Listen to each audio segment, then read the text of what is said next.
जय श्री कृष्ण दोस्तों। अनमोल सारथी YouTube channel पर आप सभी को स्वागत है। आज इस वीडियो के माध्यम से श्रीमद् भगवद गीता का 18 अध्याय और 700 श्लोकों का संपूर्ण जानकारी उपदेश के माध्यम से सुनेंगे, जो महाभारत के युद्ध क्षेत्र में भगवान श्री कृष्ण ने अर्जुन को दिए थे। यदि आप भी इस वीडियो को देख रहे हैं तो आपसे निवेदन है, अधूरा न वीडियो को देखे या सुने, क्योंकि भगवान श्री कृष्ण जी कहते हैं अधूरा ज्ञान खतरनाक होता है।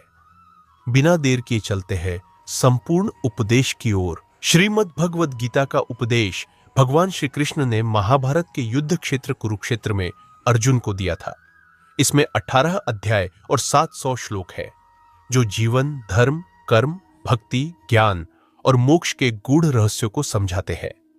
गीता का संपूर्ण उपदेश अर्जुन विषाद योग, अर्जुन का शोक। कुरुक्षेत्र में जब अर्जुन ने अपने सगे संबंधियों को युद्धभूमि में देखा तो वह मोह और करुणा से भर गया। उसने हथियार डाल दिए और युद्ध करने से इनकार कर दिया। वह धर्म और अधर्म के विषय में भ्रमित हो गया और श्री कृष्ण से मार्गदर्शन मांगा। सांख्य योग, ज्ञान का योग।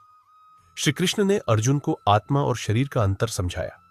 उन्होंने बताया कि आत्मा अमर है और केवल शरीर नश्वर है। इसलिए अर्जुन को अपने क्षत्रिय धर्म का पालन करते हुए निस्वार्थ भाव से युद्ध करना चाहिए। कर्मयोग, कर्म का महत्व।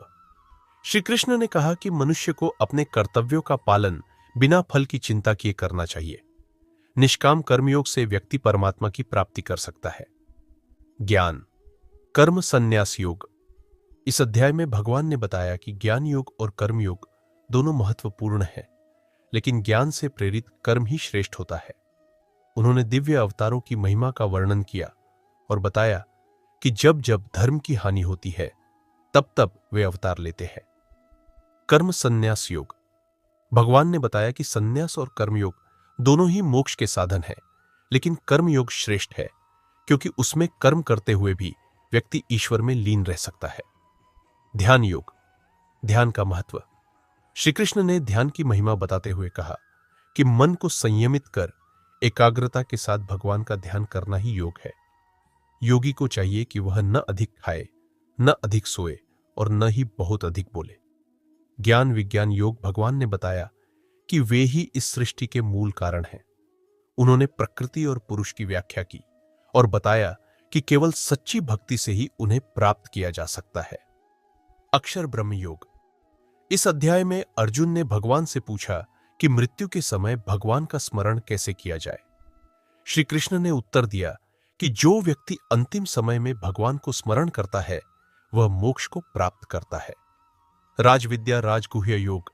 यह अध्याय गीता का सबसे गोपनीय ज्ञान प्रस्तुत करता है। इसमें भगवान ने कहा कि वे सबके हृदय में स्थित है और उनकी भक्ति करने वाले को वे अपने पास बुला लेते हैं। विभूति योग, भगवान की महिमा। भगवान श्री कृष्ण ने अर्जुन को बताया कि वे संपूर्ण ब्रह्मांड की शक्ति के मूल स्रोत है। उन्होंने अपनी दिव्य विभूतियों का वर्णन किया। विश्वरूप, दर्शन योग। अर्जुन ने भगवान से उनके दिव्य रूप के दर्शन की प्रार्थना की। श्री कृष्ण ने अपना विराट रूप दिखाया जिसमें संपूर्ण ब्रह्मांड समाया हुआ था। भक्ति योग, भक्ति का महत्व। श्री कृष्ण ने कहा कि जो प्रेम पूर्वक उनकी भक्ति करता है वे उसे शीघ्र ही अपनी शरण में ले लेते हैं। भक्ति मार्ग सबसे सरल और श्रेष्ठ मार्ग है। क्षेत्र क्षेत्रज्ञ विवेक योग। भगवान ने शरीर क्षेत्र और आत्मा क्षेत्रज्ञ का अंतर समझाया और बताया कि आत्मा को जानने वाला ही सच्चा ज्ञानी है। गुणत्रय विभाग योग। इस अध्याय में सत्व, रज और तम तीन गुणों की व्याख्या की गई है। व्यक्ति को सत्व गुण को अपनाकर आध्यात्मिक उन्नति करनी चाहिए। पुरुषोत्तम योग। भगवान ने संसार को एक विशाल अश्वत्थ, पीपल वृक्ष बताया जिसकी जड़ें ऊपर और शाखाएं नीचे हैं। आत्मा को इस माया से मुक्त होकर परमात्मा की शरण में जाना चाहिए। दैवासुर संपद विभाग योग। इस अध्याय में दिव्य और आसुरी गुणों का वर्णन किया गया है। दैवी गुणों से मोक्ष प्राप्त होता है, जबकि आसुरी प्रवृत्तियां मनुष्य को पतन की ओर ले जाती है। श्रद्धा त्रय विभाग योग। श्री कृष्ण ने श्रद्धा के 3 प्रकार, सात्विक, राजसिक और तामसिक का वर्णन किया और बताया कि सात्विक श्रद्धा ही मोक्ष की ओर ले जाती है। मोक्ष संन्यास योग। अंत में श्री कृष्ण ने अर्जुन को निष्काम कर्म, भक्ति और ज्ञान के माध्यम से मोक्ष का मार्ग बताया। उन्होंने अर्जुन से कहा कि वह निसंकोच होकर अपने धर्म का पालन करे और अंततः अर्जुन ने युद्ध करने का निश्चय किया। श्रीमद् भगवद गीता का उपदेश हमें जीवन में सही मार्ग पर चलने, निस्वार्थ कर्म करने और भक्ति व ज्ञान के माध्यम से मोक्ष प्राप्त करने की प्रेरणा देता है।